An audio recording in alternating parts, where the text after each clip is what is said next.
राजीव की दुकान पे मोमोज खा खा के मेरे 2 मोमोज निकल आए थे। जब मैं बस में जा रहा था, मेरे पास में एक सुंदर लड़की भी खड़ी थी। सामने कुछ लड़की लौंडे खड़े थे और उन लौंडों की नजरें मेरी छाती पे थी। कैरेटीन होता है ना? हाँ, क्रिएटिन। हाँ, वही वो शैम्पू में भी रहता है, वो शैम्पू में भी रहता है, वो भी रहता है वो। हाउ टू मेक बॉडी, नहीं, Hulk type body at home without any workout. तो पिछले 2 सालों से मैं जिम जाने का सोच रहा हूँ, पर अनफॉर्चुनेटली मेरे को टाइम ही नहीं मिल रहा था। राजीव मोमोज के यहाँ पे लाइनें इतनी लंबी लगने लग गई थी। मैं घर से निकलता तो जिम जाने के लिए था, पर राजीव ने जिम के जस्ट सामने दुकान खोल ली थी। अब राजीव की दुकान पे लाइनें लगती हैं और वो लंबी लाइन जाके खत्म हो रही होती है जिम के गेट पे। जिम से आते हुए तुम अपने आप उस लाइन में लगे हो। बेचारे हल्क जैसे लौंडे 5-5 घंटे कसरत करने के बाद पनीर मोमोज खा रहे हैं। पनीर है इसमें, ये देखो, protein. Rajiv daily up down करता था नेपाल से यहाँ तक, वो भी सपरिवार। राजीव की दुकान पे मोमोज खा खा के मेरे 2 मोमोज निकल आए थे, पर मेरे को उतना फर्क नहीं पड़ता था इन चीजों से। उस एक दिन तक जब मैं बस में जा रहा था, मेरे पास में एक सुंदर लड़की भी खड़ी थी। सामने कुछ ठरकी लौंडे खड़े थे और उन लौंडों की नजरें मेरी छाती पे थी। उस दिन मेरे को 2 चीजें रियलाइज हुई। पहला तो ये कि हमारे शहर में लड़के भी सेफ नहीं है, और दूसरा ये कि गड्ढे बहुत है हमारे एरिया में। क्या है ये? मेरे को जिंदगी में पहली बार मोटापे का एहसास हुआ। ओ भैया, उतर जाओ, आगे आपका स्टार। नहीं भैया, मेरे को आगे जिम पे उतार देना। जिम जाके मेरे को पता चला कि इनके अलग ही चोचले चल रहे हैं। तुम्हारे जूते पे हल्की सी भी धूल मिट्टी नहीं लगी होनी चाहिए। एक लौंडा जने कहाँ से गोबर में खड़ के आया उसका जूता, वहाँ जिम की चढ़ाव पे ही साफ कर रहा है। ट्रेनर जिम के गेट पे खड़ा खड़ा देख रहा है उसको। अंदर घुसने के पहले सबके जूते चाट के चेक करता है वो। कुछ है? मेरे को ऐसा लगता है कि बॉडी और दिमाग इनवर्सली प्रोपोर्शनल होता है। कभी देखा है तुमने किसी इंसान के पास बॉडी और दिमाग दोनों? तुमको चूज करना पड़ता है बॉडी और दिमाग में से एक चीज, पर बात ये है कि वो चूज करने के लिए भी तो दिमाग चाहिए। जो भी लौंडे हल्क जैसे घूम रहे होते ना जिम में, सबसे पहले तो यार अपनी साइज का टी शर्ट पहनो। 2 साइज छोटा टी शर्ट पहन के यहाँ पे होशियारी मत मारो।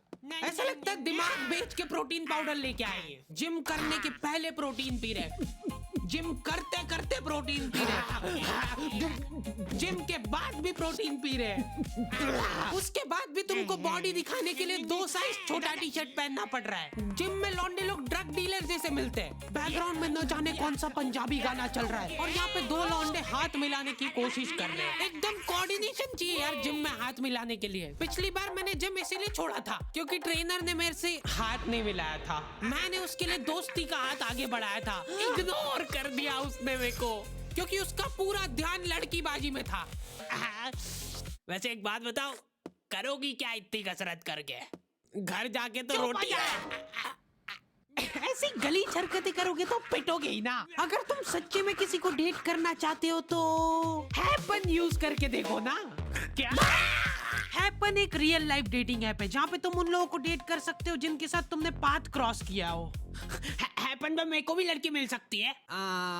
देखो यार, सच बताऊं, हाँ पैसे मिले इसलिए हाँ बोलना पड़ रहा है। अगर तुम कुछ कॉमन प्लेसेस पे विजिट कर रहे हो तो हैपन खुद से तुम्हारी प्रोफाइल एक दूसरे को सजेस्ट करेगा। हाँ? और अगर तुम्हारी नीयत एकदम ही साफ है, हाँ, या शक्ल घटिया है तो तुम हैपन पे फ्रेंड्स भी बना सकते हो। तुम जैसे गेलियों के लिए हैपन ने अपना कारोबार चालू करा है, जहाँ पे हैपन खुद तुमको लोकेशन स्पॉट सजेस्ट करेगा अगर तुम किसी को डेट पे जाने के लिए मना लेते हो। इसलिए तुमको टेंशन लेने की कोई जरूरत नहीं है, हैपन वाले सब संभाल लेंगे।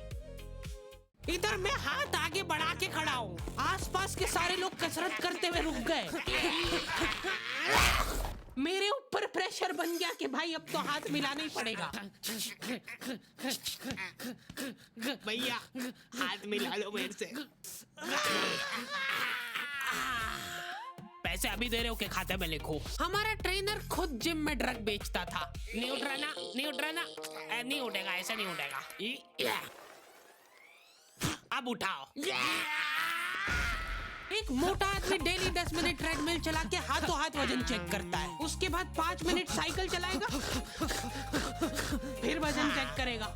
वो रियल टाइम में वजन घटते हुए देखना चाहता है। अच्छा ठीक है, मैं ही था वो मोटा आदमी, और मेरे मोटापे का कारण था राजीव। क्योंकि देखा जाए तो मेरी तो कोई गलती नहीं है। अगर राजीव मोमोज बनाना ही बंद कर देगा तो मैं खाऊंगा ही नहीं, इसलिए मैंने राजीव की अफवाह उड़ाना चालू कर दी। तुम लोगों को पता है राजीव अपने मोमोज का आटा पैर से गूंथता है और तो और मोमोज का मसाला अपने बगल में डाल के मिक्स करता है सही में। पापा, ये था कौन? राजीव का बेटा। रातों रात अपने बोरिया बिस्तर बांध के वो नेपाल भाग गया। बाद में जब लोग शटर वटर तोड़ के अंदर घुसे, जल्दी आ कैमरा घुसा इधर, ध्यान से देखिए इस दुकान को, यही है उस देशद्रोही। मैं तो सिर्फ ड्रग्स ले रहा था यार। अच्छा सॉरी, आप कर लो आराम से। फिर गलत दुकान में घुस गए यार। ध्यान से देखिए, यही है उस दरिंदे राजीव की दुकान। इससे साफ साबित होता है कि राजीव के बगल के बाल उसके सिर के बाल से भी लंबे थे। राजीव के जाने के बाद मैंने मोमोज छोड़ दिए थे, साथ ही में मेरे को जिम भी छोड़ना पड़ा क्योंकि फीस मांग ली थी यार उनने। ये क्या बात हुई यार, मेहनत हम लोग करे, पसीना हम बहाए और फिर फीस तुमको दे दे। दिहाड़ी ना कर लूं मैं इससे बढ़िया। उसके बाद से मेरे को जिम जाने की जरूरत ही महसूस नहीं हुई। मैंने YouTube पे सब देख लिया था, हाउ टू मेक बॉडी, नहीं Hulk type body at home without any workout in 2 minutes. हर रात सोने से पहले हम लोगों की जूम मीटिंग होती है, जिसके अंदर हम 4 लौंडे वो वीडियो स्क्रीन शेयर करके देखते हैं। 1 2 ये गलीचपना मैंने मेरे दोस्तों से सीखा है। ये लोग एक्सेप्शंस थे, इनके पास बॉडी और दिमाग दोनों ही नहीं था। जूम मीटिंग वगैरह करके हम लोग सो जाते हैं, ठीक है। उसके बाद ये फोन लगा के पूछ रहा है, भाई मैं सप्लीमेंट वगैरह तो ले रहा हूँ, पर यार मेरे को अजीब सा लग रहा है।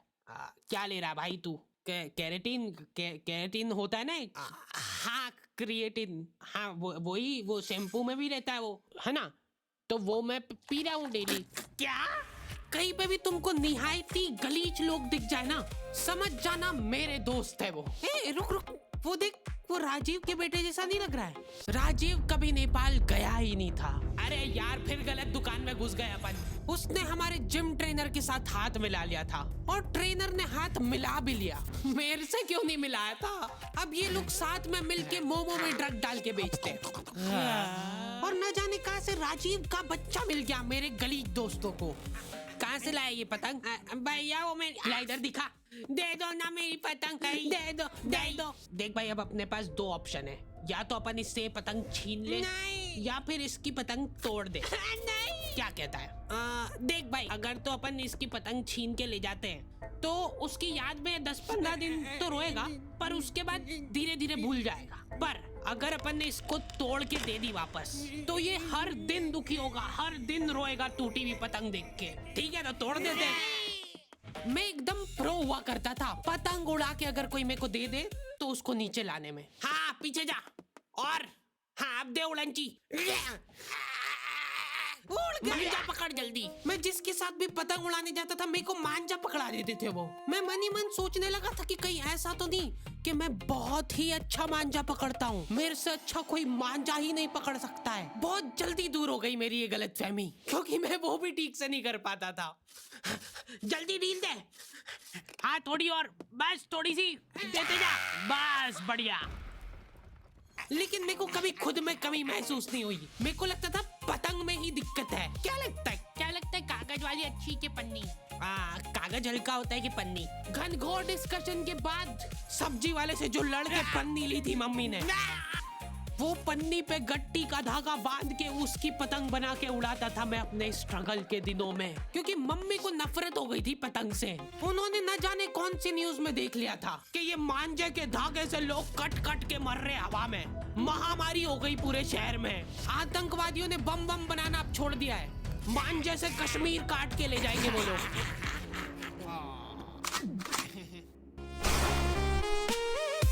ओके, तो दी एंड हो चुका है। और अगर तुमने निठल्लों की तरह यहाँ तक वीडियो देख ली है तो अपने दोस्तों के साथ शेयर करो ना।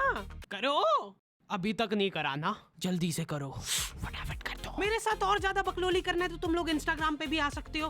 बाकी हैपन चेकआउट करना मत भूलना, लिंक तुमको डिस्क्रिप्शन और पिन कमेंट में मिल जाएगी। अभी चेकआउट करो इसको मेरी लिंक से। इस वीडियो के बाद मेरे पास हैपन के ब्रांड मैनेजर का कॉल आना चाहिए। हार्डी भाई, हाँ बोलो, इतने ट्रैफिक से ऐप क्रैश हो गया क्या आपका? एक भी कन्वर्जन नहीं आया है तुम्हारी बच्चा ऑडियंस में से।